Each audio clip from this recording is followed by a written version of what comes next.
And during that time, within limited... Now, in all fairness, most anti-abortion folks don't condone the outlaw violence of a pipe bomb, real or hoax. However, in private conversations, more than a few will tell you that though the clinic bombings are wrong, the abortions that take place every day within the clinics, well, that's violence too, and that's just as bad. So we shouldn't be surprised if one kind of violence invites another. This argument, of course, ignores the fact that whatever you may think of abortion, in America, it is legal. And bombing buildings or people isn't. I doubt seriously they're going to save Washington snow. Despite the argument of violence begetting violence, of abortion inviting bombings, the fact is most Americans view the bombings as extreme, as an irrational response to abortion.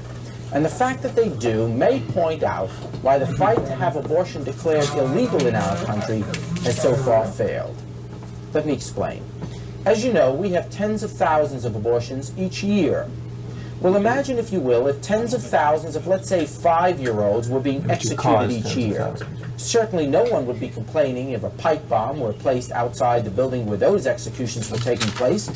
Why, that person would be considered a national hero. The people committing the executions would be charged with murder, and anybody in government or elsewhere suggesting that executing 5-year-olds be legal would be strung up from the highest tree. But of course there is no such public reaction to the notion of abortion.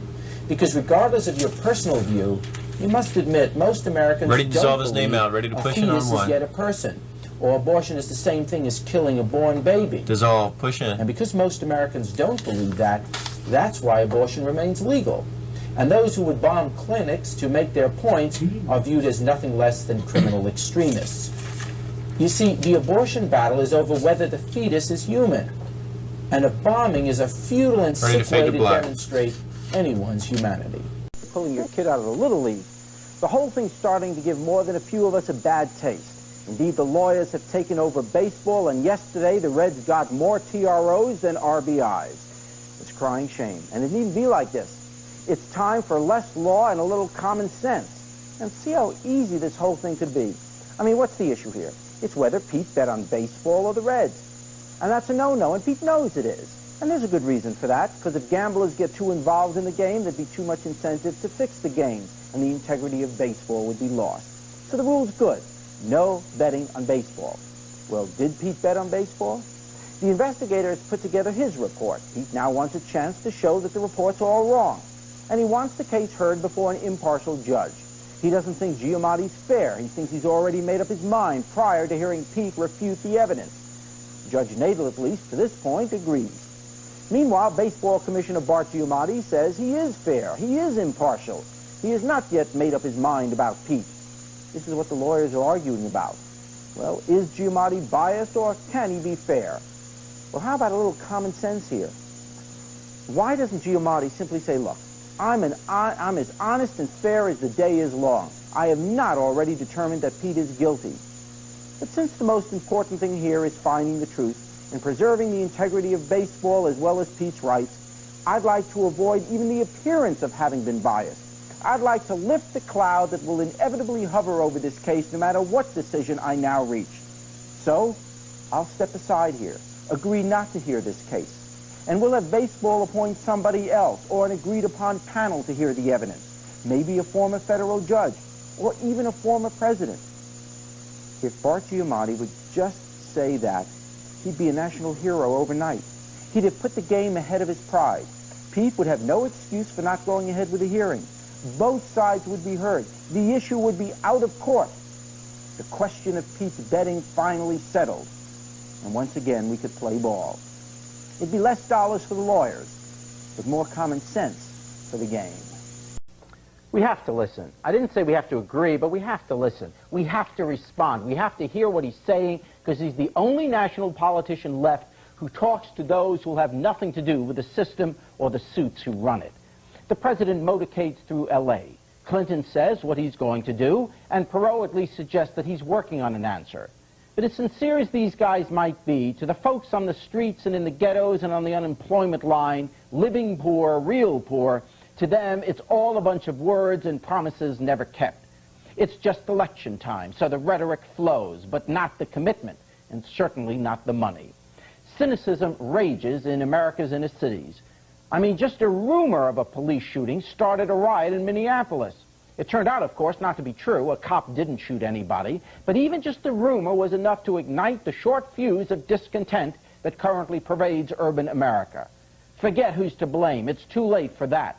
The fact is, third and fourth generation poor folk don't believe any of us anymore. Our institutions have helped rip their families apart. There's no base, no education, no economic support. The supremely gifted make it out, but most, of course, don't. And they don't believe politicians give a damn, except to get their vote and agree to keep the peace. Except for Jesse Jackson, that is. He is a bridge across troubled waters. The disenfranchised do listen to him because he really does listen to them, and he hears their cries. And we can slough him off. We can say, oh, that's just Jesse Jackson grandstanding again, and choose to ignore him. But if we do so at our own peril.